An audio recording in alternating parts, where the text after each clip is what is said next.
Sidang hari ini Bang, bisa dijelasin nggak Bang? Sidang hari ini pemeriksaan saksi dari pihak pemohon ya. Tadi ada saksi fakta 6 orang dan saksi ahli 4 orang.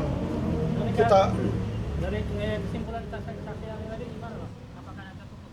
kalau saya lihat tadi kesaksian dari para ahli itu sudah mematahkan ya penetapan tersangka yang tidak sah. Jadi ahli dengan jelas sekali menyatakan bahwa seluruh proses mereka penyelidikan, penyidikan dan serta penetapan tersangka itu dilakukan secara melawan hukum formil di situ. Ya nggak kasih SPDP di situ. Terus bahkan yang ngasih keterangan pers harusnya Kabareskrim atau Kapolri ini maradir di situ dan banyak hal lainnya seperti yang tadi dibilang bahwa nggak ada mens rea. Ya mereka mempermasalahkan adanya akte tanah yang pakai nama pengurus dan disebutkan oleh ahli bahwa itu bukanlah pidana. Karena kalau orang mau pidana, mau ngambil atau mau nyolong, dia nggak akan bikin surat dan bilang bahwa ini bukan punya saya. Justru dia akan ambil, dia jual, dia akan mengaku itu punya dia. Jadi dengan tidak adanya mens rea, pidana ini nggak ada di situ. Nah itu yang tadi sudah kami berhasil buktikan di persidangan. Ada pertanyaan lagi? Berarti cacat hukum ya? Oh sangat-sangat cacat hukum. Ini bukan hanya cacat hukum, ini saya bisa bilang kriminalisasi tingkat tinggi. Ya, belum ada alat bukti tadi. Masa keterangan saksi orang tuh seharusnya dijadiin tersangka kalau punya 2 alat bukti. Jadi yang mendahului itu alat buktinya dulu 2, baru dijadiin tersangka.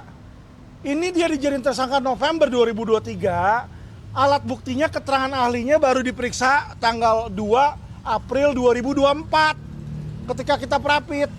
Lah apaan itu? Mana ada dijadiin tersangka dulu saksi belakangan, bukti belakangan. Ya ini sangat ngawur. Ya yang mereka mau lakukan di sini adalah kalau saya lihat dugaan justru yang mau menggelapkan dan mau mencuri itu oknum Mabes kalau menurut saya. Karena uang ratusan miliar itu semua diblokir.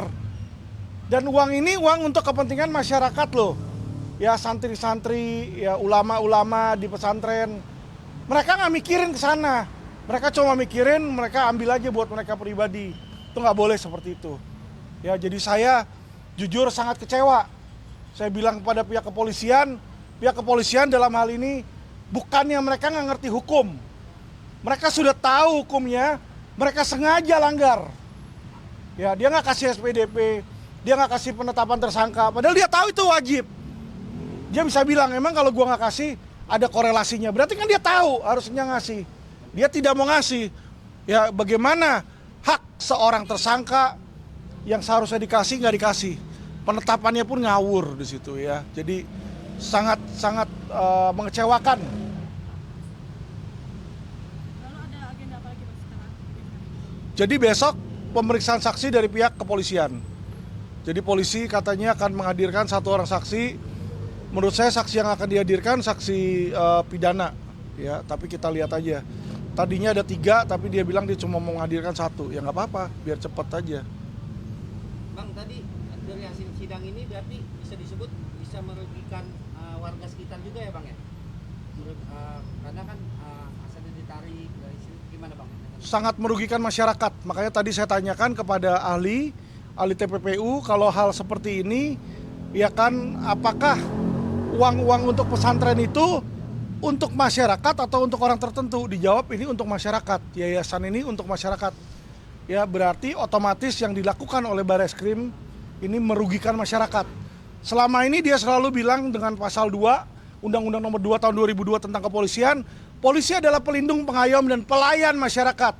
Kenyataannya mereka adalah maling, rampok dan pesuruh dari oligarki. Ya itu yang saya nggak suka. Mereka sudah tahu hukumnya bagaimana, tapi mereka langgar sengaja. Ini yang sangat parah ya. Dan ini merugikan masyarakat.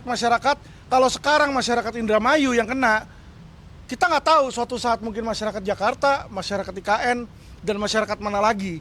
Ya disinilah makanya masyarakat ini harus berteriak dan lakukan no viral no justice. Karena saat ini satu-satunya tonggak alat kita ini no viral no justice, Pak. Bang, korelasinya dengan jalan ini apa? Kita cuma mau nunjukin ke mereka bahwa penyidik aja ya nggak taat sama Kapolri. Ini kan ada yang namanya perkap. Perkap itu sudah bilang yang boleh ini si A, si B. Udah dijelas hitam di atas putih loh. Ya jadi dia nggak bisa bilang gua kagak tahu. Kalau undang-undang lain lu boleh nggak tahu. Tapi kalau peraturan Kapolri yang Kapolri buat anggota lu kagak tahu, kerja lu apa? Pertanyaan saya. Ya kalau itu aja peraturan Kapolri aja dengan sengaja dia langgar, dia nggak respect sama Kapolri. Sama pimpinannya dia nggak respect, dia injek-injek itu pimpinan. Ya toh? Nah terus bagaimana? Kita mau nunjukin ke masyarakat bahwa ini loh polisi, di dalam keseharian mereka, baik itu dalam penyelidikan, penyidikan, maupun dalam aturan, semua mereka langgar, semua mereka terobos. Ya mereka nggak peduli, karena mereka merasa diri mereka ada di atas hukum. Nah itulah yang saya lawan, oknum-oknum itu. Bukan polisinya. Polisinya semua baik, institusinya baik. Ya, tapi oknum-oknum brengsek itu banyak, sehingga menjadikan Polri adalah sebagai institusi kepolisian terkorup di Asia Tenggara. Nah ini yang harusnya dirubah, Pak. Ya, pesan tambahan saja sedikit. Jadi tadi tatkala sidang pada hari ini semua terbukti keterangan ahli. Jadi prosedur yang dilakukan oleh kepolisian yaitu Bareskrim Tibet-Deksus itu melanggar prosedurnya sendiri, cacat formil.